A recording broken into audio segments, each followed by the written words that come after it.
요즘 우리 사회에서 생기는 사건, 사고들을 잘 들여다보면 옳고 그름을 분별하지 못하는 사람들이 굉장히 많다는 것을 발견할 수 있습니다.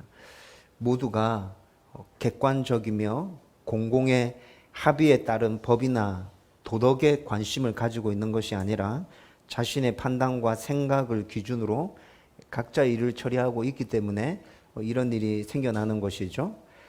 더 어처구니가 없는 일은 법을 만드는 국회의원들조차도 그들이 만든 법을 지키지 않고 있으면서 자기들은 옳고 바르고 정의로운 척하면서 소속 정당과 자기 이익만을 추구하고 있습니다.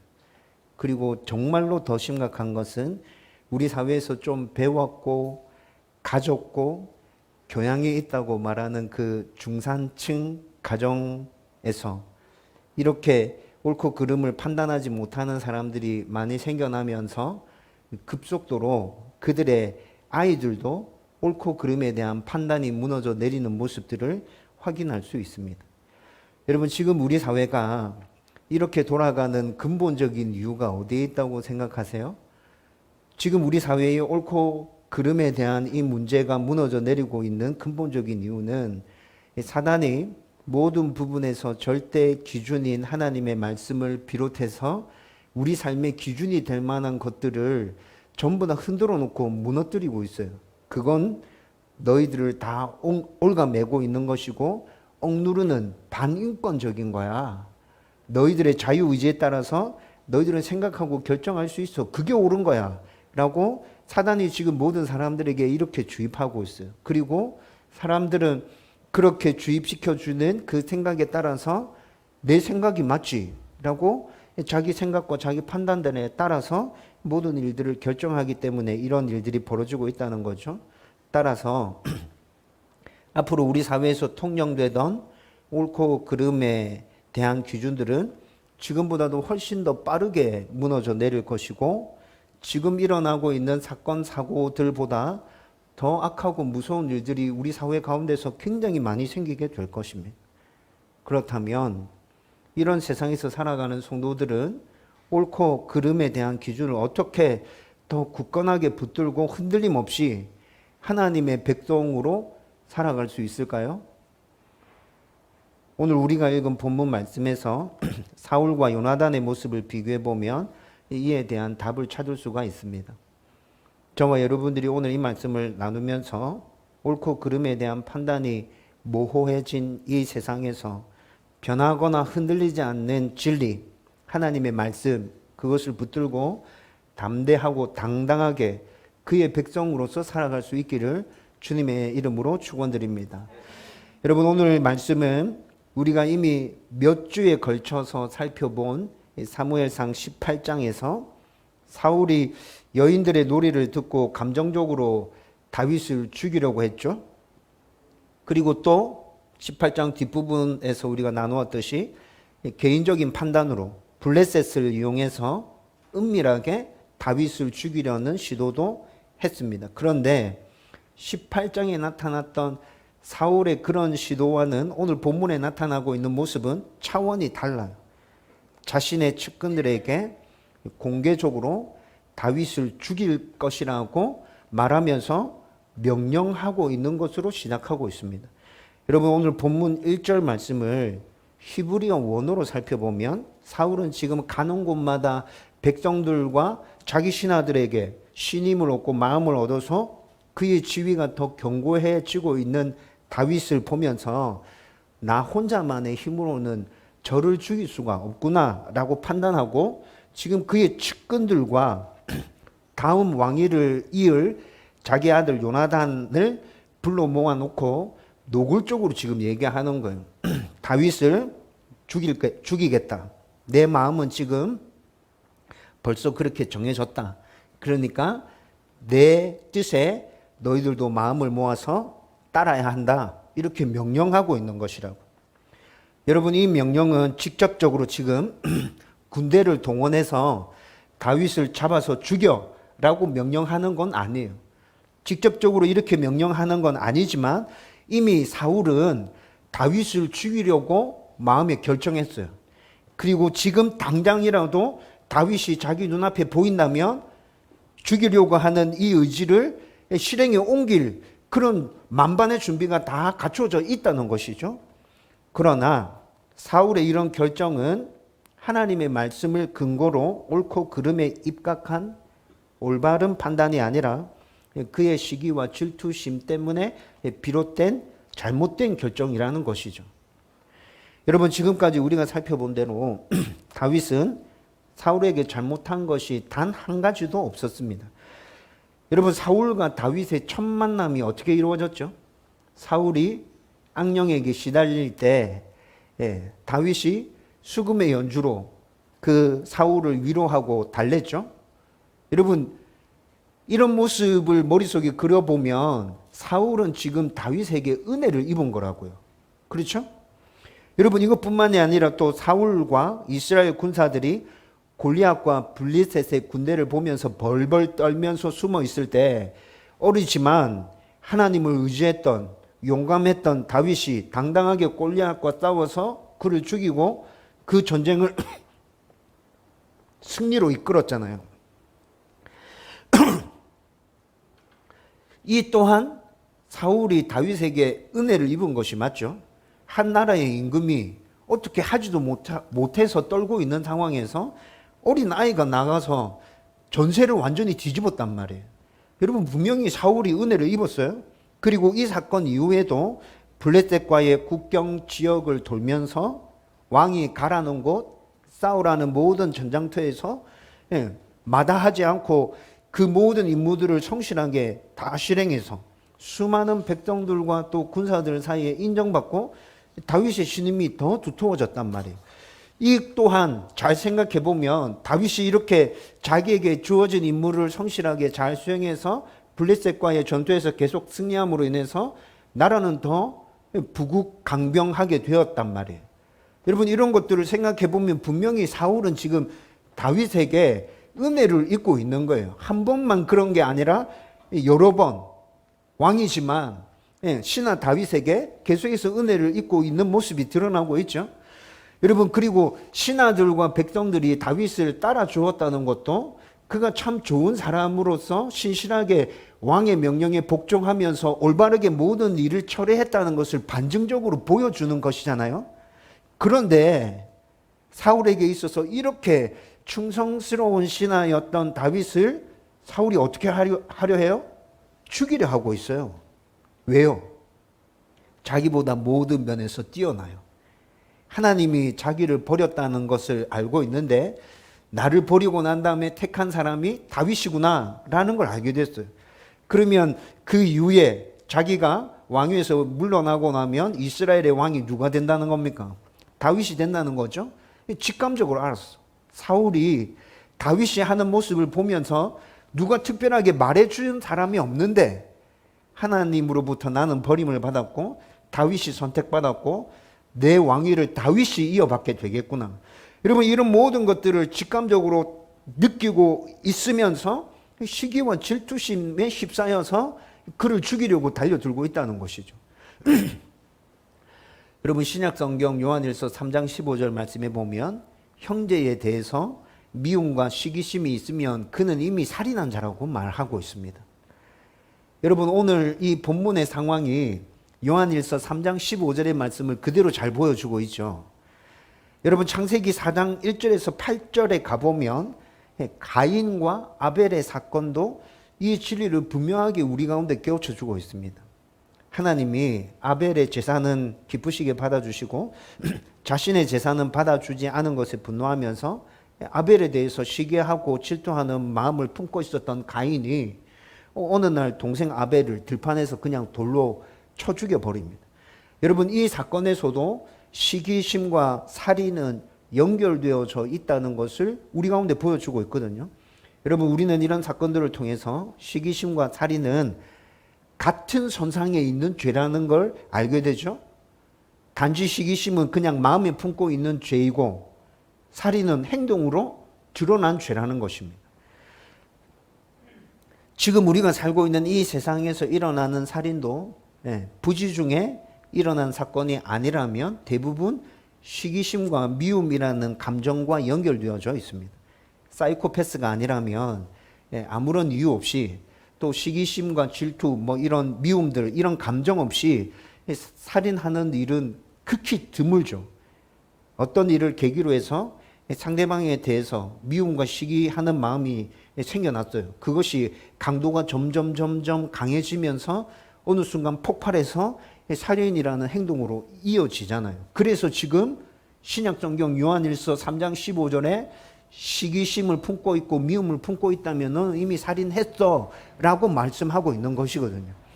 그런데 미움과 시기심으로 결국 살인으로 연결되는 이 과정에서 옳고 그름에 대한 기준의 부재 혹은 옳고 그름에 대한 기준은 가지고 있지만 그것이 전혀 작동하지 않는 모습을 우리는 계속 발견하게 된다고요. 여러분 그 이유는 뭘까요? 사울은 처음부터 옳고 그름에 대한 기준이 아예 없었습니까? 그렇지 않거든요. 우리가 사무엘상 11장에서 사울이 어떻게 옳고 그름에 대해서 판단했는지 살펴봤잖아요. 여러분 사무엘에게 처음으로 사울이 기름 부음을 받고 난 다음에 이스라엘 백성들이 사울을 자신들의 왕으로 인정하지 않았어요. 그럼에도 불구하고 사울은 그 모든 상황들을 다 받아들이고 있죠. 그렇게 묵묵히 그 상황을 받아들이고 있다가 암몬이 야베스 사람들을 공격해서 그들을 완전 욕보이면서 이스라엘을 괴롭히는 일들에 대해서 소식을 들었을 때 사울 가운데 거룩한 분노가 치밀어 올랐다고. 그래서 나를 따라서 암몬을 쳐부시자 해서 이스라엘 백성들을 끌어모으고 암몬과의 전쟁에서 승리하고 그 전쟁에서 승리함으로 이스라엘 백성들에게 왕으로 온전하게 초대받잖아요. 그렇죠? 여러분 11장에서 사울이 보였던 모습은 옳고 그름에 대한 분명한 기준이 있었어요. 잘못된 일을 봤을 때 분노할 줄도 알았다고요. 그런데 어느 순간에 이 모습은 완전히 사라져 버리고 기준이 원래 없었던 사람처럼 기준이 있긴 하지만 그 기준이 전혀 작동하지 않는 사람처럼 사울이 지금 그렇게 우리 가운데 등장하고 있다고요. 여러분 사울이 갑자기 이렇게 변한 데는 분명한 이유가 있을 거예요. 그렇죠? 네, 분명한 이유가 있을 거예요. 여러분 이 질문의 답은 오늘 본문에 나타나는 요나단의 모습을 살펴보고 난 후에 다시 한번 살펴보십시다. 여러분 이어서 요나단은 어떻게 나타나고 있어요? 오늘 우리가 읽었던 본문 2절에서 5절 말씀을 읽어보면 다윗을 죽이기로 작정한 것을 요나단이 알고 난 후에 요나단의 반응이 어떻게 나타나는지에 대해서 보여주고 있거든요. 여러분 그는 먼저 아버지 사울로부터 들었던 모든 이야기들을 다윗에게 찾아가서 다 이야기해 줍니다. 여러분 요나단이 이렇게 한 이유는 우리가 18장에서도 살펴봤고 오늘 우리가 읽었던 본문 1절 말씀 뒷부분에서도 잠깐 나타나는데 생명을 걸고 맹세한 찐 우정으로 다윗을 좋아했기 때문에 요나단은 지금 이렇게 하고 있다는 거죠. 여러분 그런데 요나단과 다윗은 생명의 언약을 맺었다고 했잖아요. 여러분 그러나 그렇게 생명의 언약을 맺었다 할지라도 지금 요나단이 자기 아버지로부터 들었던 모든 이야기들을 사실 그대로 다윗에게 전해주는 이 일은 그렇게 간단한 문제가 아닙니다. 여러분 요나단이 이 사실을 지금 다윗에게 알려주면 사무엘상 14장에서 우리는 또 한 사건을 통해서 사울이 어떤 사람인지에 대해서 확인했었잖아요. 여러분 사무엘상 14장에 아말렉과의 전투에서 왕의 명령을 어기고 전투 중에 요나단이 꿀을 지팡이에 찍어서 먹죠. 그런데 그 꿀 한 방울 지팡이에 찍어서 먹었다고 해서 전투가 끝나고 난 다음에 사울이 요나단을 어떻게 하려고 합니까? 죽이려고 하거든요. 자기 아들을. 여러분 그 죽이려고 하는 그 사건에서 이스라엘의 군사들이 요나단을 구해주잖아요. 절대로 요나단을 손댈 수 없습니다. 요나단 때문에 지금 이 전쟁을 승리하게 됐는데 왕이라 할지라도 우리는 그 명령 절대 못 따릅니다. 이렇게 군사들이 들고 일어나서 사울이 요나단을 죽이려 했던 걸 막았죠. 여러분 그때와 똑같아요. 사울은 지금 그때와 똑같아요. 바뀐 게 없어요. 여러분, 그런데 사울이 했던 말을 들었다고 해서 요나단이 지금 들은 그것을 전부 다 다윗에게 알려줬다는 것을 사울이 알면 사울은 또 어떻게 나올까요? 자기의 아들이라 할지라도 요나단을 죽이려 들겠죠. 여러분, 요나단은 지금 이 사실을 알고 있다고요. 자기 아버지가 나라도 죽이려고 들 것이라는 것을 알고 있어요. 그렇지만 우리 아버지가 나를 죽인다 할지라도 나는 지금 이것을 가서 얘기해야 돼 라는 생각을 가지고 자기 생명을 걸고 지금 다윗에게 가서 모든 걸 다 알려줬어요. 여러분, 2절 말씀 보십시오. 2절 말씀 이렇게 얘기합니다. 이제 청하노니 아침에 조심하여 은밀한 곳에 숨어 있으라. 이게 무슨 말이에요? 이 말씀을 통해서 학자들이 추측하기로는 사울들의 측근 가운데 사울이 지금 다윗을 죽이겠다고 선언했다 했잖아요. 이 선언을 듣고 난 다음에 사울의 측근들이 다음날 아침에 다윗이 왕궁으로 출근하면 그때 그놈을 잡아 죽이자, 이렇게 자기들끼리 뭔가 지금 계획을 짰어요. 근데 요나단이 그 계획을 들었죠. 그래서 지금 다윗에게 가서 그 계획까지도 알려주고 있는 거예요. 내일 아침에 왕궁으로 출근하지 말라니. 네 왕궁 출근하면 큰일 난다. 그냥 숨어 있어. 숨어 있고 내가 지금 상황이 어떻게 돌아가는지 파악해서 너한테 알려줄게. 지금 이렇게 얘기해 주고 있다는 거죠. 그러면서 이렇게 다윗을 피신시킨 요나단은 아버지 사울과 다윗을 화해시키고 끊어진 그 관계를 다시 연결하기 위해서 중재자의 역할로 자원하는데 굉장히 적극적이고 아주 치밀하고 조심스럽게 움직이는 모습이 계속 나타나요. 여러분, 3절 말씀을 보면 다윗을 배려하면서 아주 적극적으로 중재자로 나서고 있는 요나단의 모습이 나타나거든요. 여러분, 3절 말씀 읽어보면 3절을 이렇게 풀어서 설명할 수 있어요. 3절 말씀에서 나타나는 것. 요나단이 지금 다윗을 사울이 자주 다니던 길목에 은밀한 장소에서 지금 다윗을 숨겼습니다. 그리고 다윗에게 얘기합니다. 너 여기 숨어 있다가 내일 아버지가 지나갈 때 내가 아버지께로 나와서 아버지와 함께 여기서 너에 대해서 얘기할 거야. 그때 너에 대해서 아버지가 어떻게 얘기하는지 너도 숨어 있는 곳에서 듣다 보면 아버지 마음에 진짜 너를 죽이려고 작정하고 있구나, 아니면 왕의 마음이 풀어졌구나 라는 걸 너도 판단할 수 있을 거야. 그러니까 그렇게 들어보고 나도 아버지와 대화해보고 상황이 어떻게 되는지 다시 얘기해 줄게. 지금 요나단이 3절 말씀에서 다윗에게 이렇게 얘기해 주고 있는 거라고요. 여러분, 지금 머릿속으로 한번 그림을 그려보세요. 지금 요나단이 3절에서 다윗에게 이렇게 얘기해 주고 있다는 건 다윗의 입장에서 다윗이 가지고 있는 두려움과 그 근심과 걱정들에 대해서 요나단이 굉장히 충분하게 고민했다는 거예요. 그래서 숨어 있으면서 네가 직접 들어봐. 네가 직접 들어보면 너도 느끼는 게 있을 거고 나도 아버지와 대화하면서 느끼는 게 있을 건데 그 느끼는 걸 같이 합쳐서 결정하면 우리가 분명히 옳게 결정하는 게 맞을 거야. 여러분, 뭔가 이해되시죠? 여러분, 지금 요나단은 이렇게까지 적극적으로 아버지와 다윗 사이를 중재하려고 노력하고 있다고요. 그리고 난 후에 4절과 5절 말씀 보면 아주 담대하게 사실에 근거해서 사울에게 다윗은 아무 잘못이 없고 오히려 다윗을 죽이려고 하는 아버지가 지금 잘못하고 있는 겁니다, 이렇게 얘기하고 있어요. 여러분, 히브리어로 이 말씀을 또 살펴보면 요나단은 지금 다윗이 예전에 블레셋과의 전쟁을 승리로 이끌었고 그 이후에도 블레셋이 도발할 때마다 사울이 다윗을 보냄으로 인해서 그 모든 도발들을 다 제압했고 사울에게 항상 충성스러운 모습으로 그를 섬겼죠. 이것을 요나단은 지금 다윗의 선이라고 얘기하고 있습니다. 다윗의 선. 그런데 사울은 지금 어떻게 하고 있어요? 이렇게 충성스러운 신하였던 다윗을 아무런 이유 없이도 죽이려고 하고 있다고 얘기하고 있어요. 그러면서 그것을 악이라고 얘기합니다. 다윗의 선과 사울의 악을 비교하면서 지금 요나단이 아주 노골적으로 자기 아버지한테 지금 얘기하고 있는 거예요. 요나단은 사울의 계획을 다윗에게 모두 알려줄 때도 그랬고 지금 이렇게 말하는 것도 그렇고 자신이 죽을 수도 있다는 것을 알지만 아버지와 다윗의 관계를 중재하기 위해서 무모할 정도로 자기 생명까지 내어놓고 아주 적극적으로 나서고 있다는 겁니다. 여러분, 자기 아들이지만 사울 성격에 요나단이 이런 식으로 얘기하면 진짜 죽여버릴 수도 있겠죠. 다윗을 손이라 얘기하고 있고 자기를 악이라 얘기하고 있다니까요. 여러분, 그런데 요나단이 지금 아버지인 사울이 잘못했습니다. 아버지가 지금 잘못하고 있어요. 다윗은 잘못이 없어요. 이렇게 정확하게 얘기해 주고 있다니까요.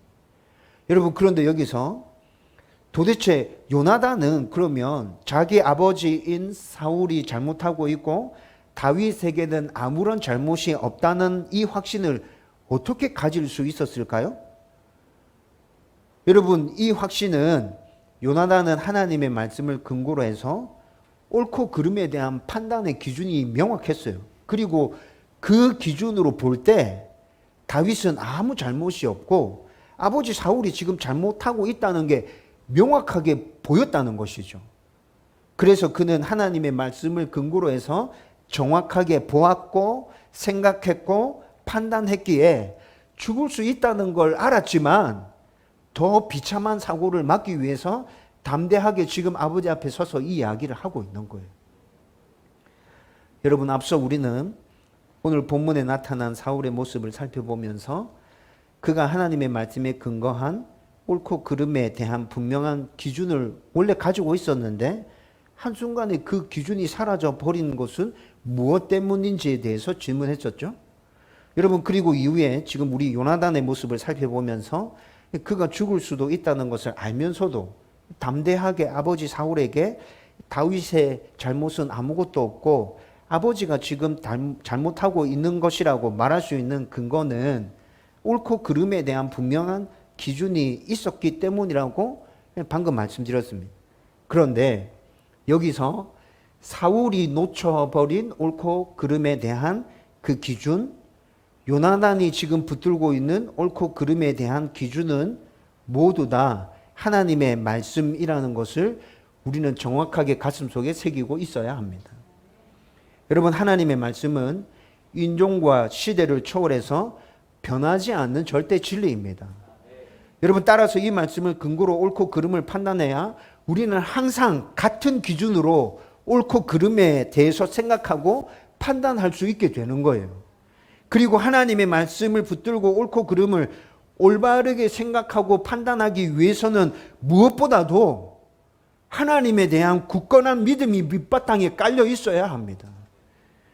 여러분, 예전에는 그렇지 않았던 사울이 왜 갑자기 옳고 그름에 대한 기준이 사라져버리고 자기 생각과 판단에 따라서 모든 일들을 결정하게 됐죠? 그 이유는 그가 하나님을 떠났기 때문에 그래요. 사울이 욕심과 교만으로 똘똘 뭉쳐서 이스라엘을 하나님이 주인이신 나라로 세우려 하는 것이 아니라 자기가 주인인 나라로 세우려고 했죠. 그런 모습들이 계속 나타났어요. 여러분, 이런 모습들이 나타날 때 하나님께서 사무엘을 그에게 보내셔서 여러 차례 새로운 기회를 허락해 주셨단 말이에요. 너 그렇게 하면 안 돼. 큰일 나. 너 정신 똑바로 차려. 하나님께서 이렇게 여러 차례 기회를 주셨음에도 불구하고 그는 그의 욕심과 교만을 꺾지 않았어요. 계속해서 자기의 나라를 세우려고 했죠. 그래서 결국에 어떻게 됐어요? 하나님이 사울을 버리셨어요. 여러분, 성경에서는 하나님이 사울을 버렸다고 말씀하고 있지만 하나님이 사울을 버린 겁니까? 아니요. 사울이 하나님을 버렸어요. 사울이 하나님으로부터 등을 돌렸단 말이에요. 이렇게 하나님을 떠나고 믿음을 버리면 사울의 모습과 같이 자기 생각과 판단에 따라서 잘못된 결정을 계속해 나가면서 인생이 더 수렁텅이 가운데로 빠져들게 된다고요. 여러분, 그런데 사울의 모습과는 정반대로 참 힘들고 어려운 상황이지만 한결같이 하나님을 온전히 신뢰하고 끝까지 그분의 말씀을 붙들고 옳고 그름에 대해서 판단하면서 이 땅에서 살았던 수많은 믿음의 사람들에 대해서 성경이 우리 가운데 말씀해 주고 있거든요.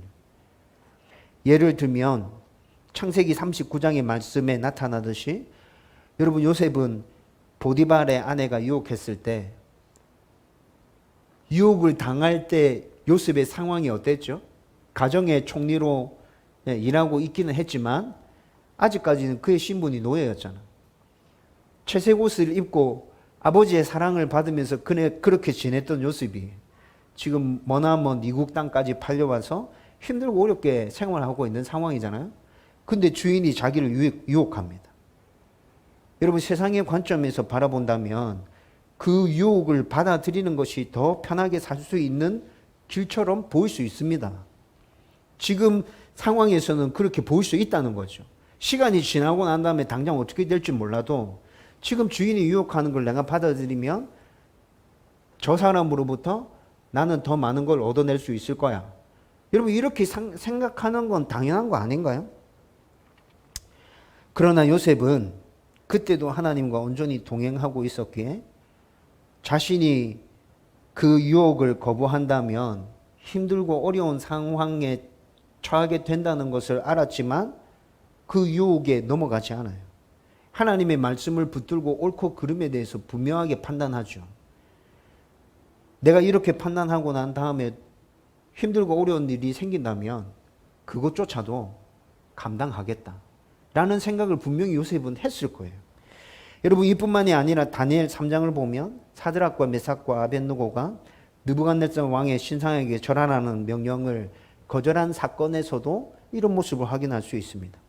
여러분 다니엘과 그의 친구들은 바벨론의 포로로 잡혀갔을 때부터 하나님을 온전히 신뢰하고 그분과 계속 동행하면서 하나님의 사람으로 살기 위해서 몸부림치는 모습이 다니엘서에 계속 나타나고 있죠. 그렇게 살았을 때 하나님께서 그들에게 은혜를 주시잖아요. 올바른 말씀을 붙들고 옳고 그름에 대해서 정확하게 분별하고 그대로 살기 위해서 몸부림치니까 환관장이 그들을 인정해 주었다고요. 바벨론의 신하들도 저놈들 진짜 뛰어나네. 느부갓네살 왕도 그들이 뛰어났다는 걸 알아봤죠. 그렇게 모두 다 인정받았어요.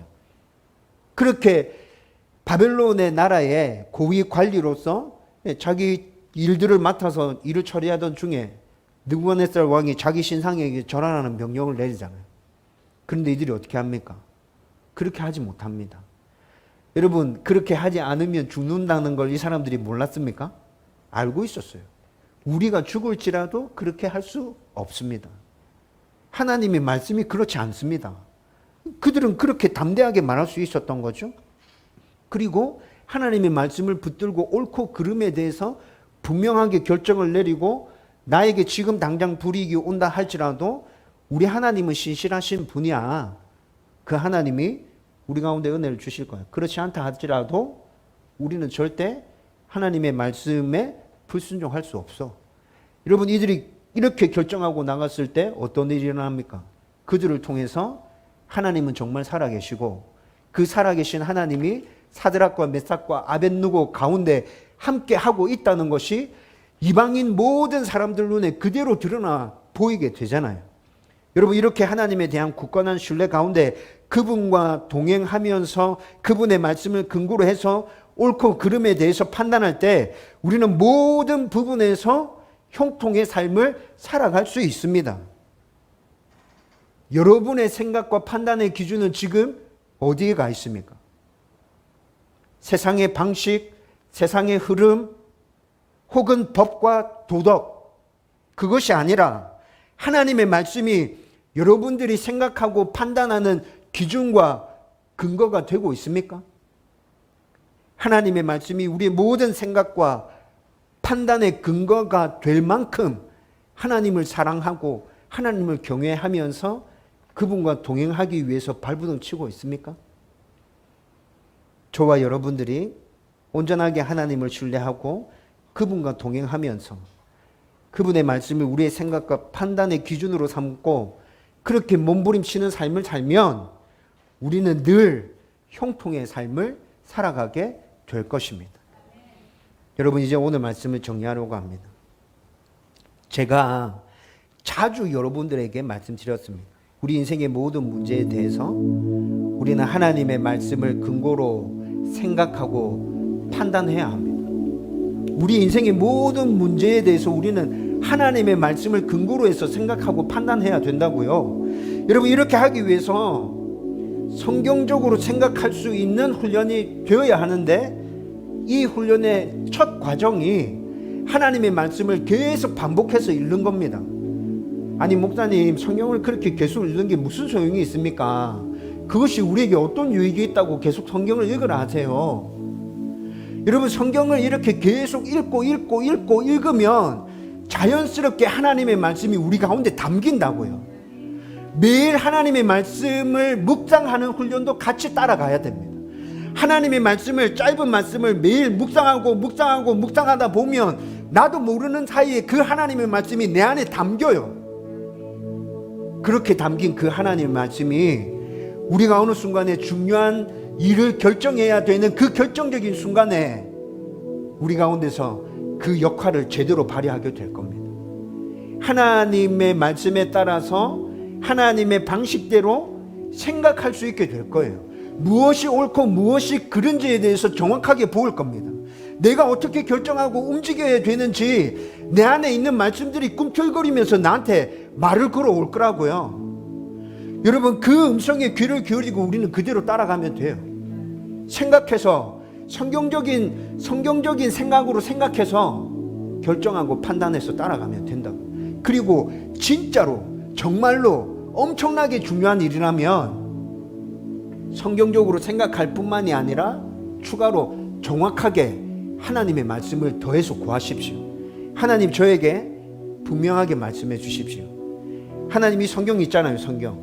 제가 매일 성경 읽을 때, 매일 아침에 큐티할 때 지금 이 문제와 관련해서 하나님 저에게 정확하게 말씀해 주세요. 그러면 제가 그 말씀 붙들고 뒤돌아보지 않고 앞만 바라보고 순종해서 나가겠습니다. 여러분, 그렇게 기도하면서 하나님 도움을 구하세요. 여러분 인생에 정말 중요한 모든 일들 가운데 하나님께서 분명하게 말씀해 주실 거예요. 우리가 그렇게 결정하면 우리는 인생 가운데서 결정하는 모든 문제들 틀림없이 성공하는 길로 걸어갈 수 있게 될 겁니다. 하나님께서 우리를 그렇게 인도해 주실 거라고.